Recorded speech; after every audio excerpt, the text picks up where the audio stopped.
Please like the video and share it so that it reaches many more people and you get sawaba, or rewards from Allah.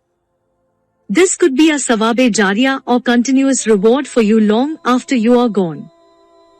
Volume 4, Book 53, number 326. Narrated by Malik bin Aus. While I was at home, the sun rose high and it got hot. Suddenly the messenger of Umar bin al-Khattab came to me and said, "The chief of the believers has sent for you." So, I went along with him till I entered the place where Umar was sitting on a bedstead made of date palm leaves and covered with no mattress. And he was leaning over a leather pillow. I greeted him and sat down. He said, "O Malik, some persons of your people who have families came to me and I have ordered that a gift should be given to them. So take it and distribute it among them." I said, "O chief of the believers, I wish that you order someone else to do it." He said, "O man, take it." While I was sitting there with him, his doorman Jafar came saying, "Uthman, Abdurrahman bin Auf, Az Zubair and Sad bin Abi Waqqas are asking your permission to see you. May I admit them?" Umar said, "Yes." So they were admitted and they came in, greeted him, and sat down. After a while Jafar came again and said, "May I admit Ali and Abbas?" Umar said, "Yes." So, they were admitted and they came in and greeted him, and sat down. Then, Abbas said, "O chief of the believers, judge between me and this, i.e., Ali." They had a dispute regarding the property of Bani and Nadir, which Allah had given to his apostle as fi. The group, i.e., Uthman and his companions, said, "O chief of the believers, judge between them and relieve both of them front each other."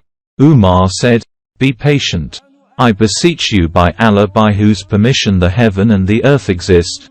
Do you know that Allah's apostle said, our, i.e. prophets, property will not be inherited, and whatever we leave, is sadaqah, to be used for charity, and Allah's apostle meant himself, by saying, we." The group said, "He said so."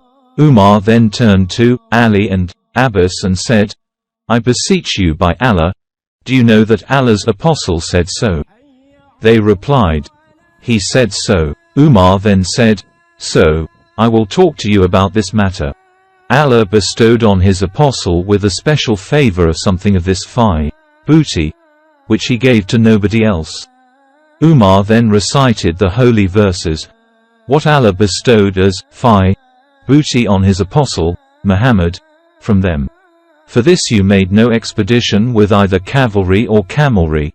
But Allah gives power to his apostles over whomever he will, and Allah is able to do all things.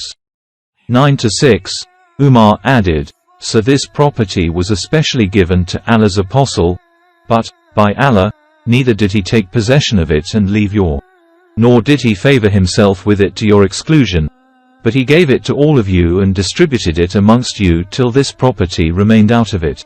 Allah's apostle used to spend the yearly expenses of his family out of this property and used to keep the rest of its revenue to be spent on Allah's cause. Allah's apostle kept on doing this during all his lifetime. I ask you by Allah, do you know this?" They replies in the affirmative. Umar then said to Ali and Abbas, "I ask you by Allah, do you know this?" Umar added, "When Allah had taken his prophet unto him, Abu Bakr said, I am the successor of Allah's apostle, so Abu Bakr took over that property and managed it in the same way as Allah's apostle used to do, and Allah knows that he was true, pious and rightly guided, and he was a follower of what was right. Then Allah took Abu Bakr unto him and I became Abu Bakr's successor. And I kept that property in my possession for the first 2 years of my caliphate, managing it in the same way as Allah's apostle used to do and as Abu Bakr used to do, and Allah knows that I have been true, pious, rightly guided, and a follower of what is right. Now you both, i.e., and Abbas, came to talk to me, bearing the same claim and presenting the same case.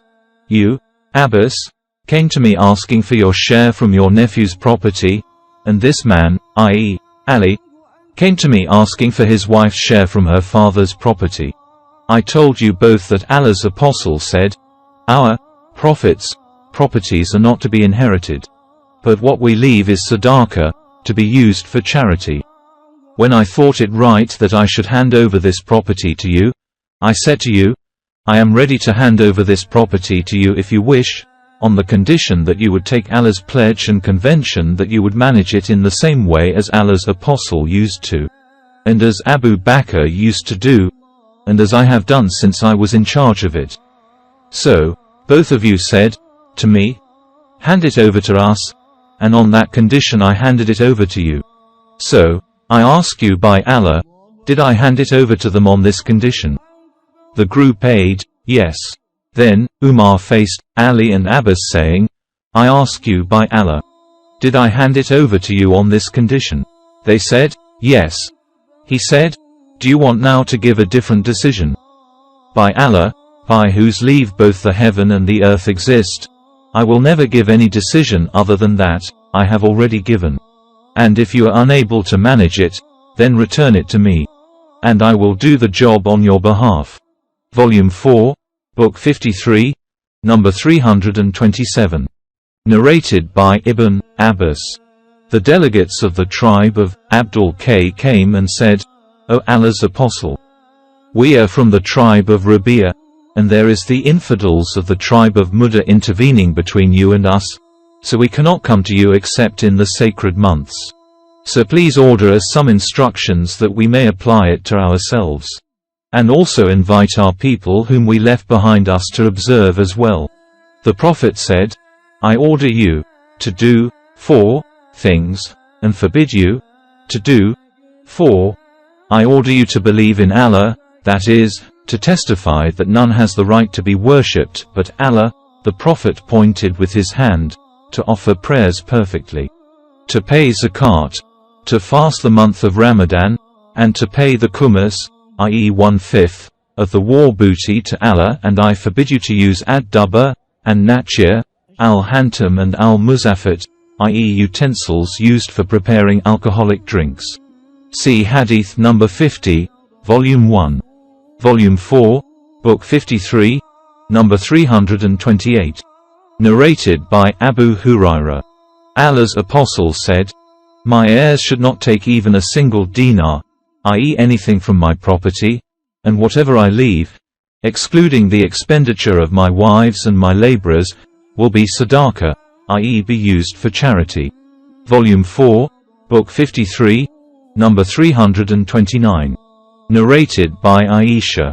Allah's apostle died, and there was nothing in my house that a living being could eat, except some barley lying on a shelf. So, I ate of it for a long period and measured it, and, after a short period, it was consumed. Volume 4, Book 53, number 330. Narrated by Amr bin al-Harith. The Prophet did not leave anything, after his death, except his arms, a white mule, and a piece of land which he had given as sadaqah.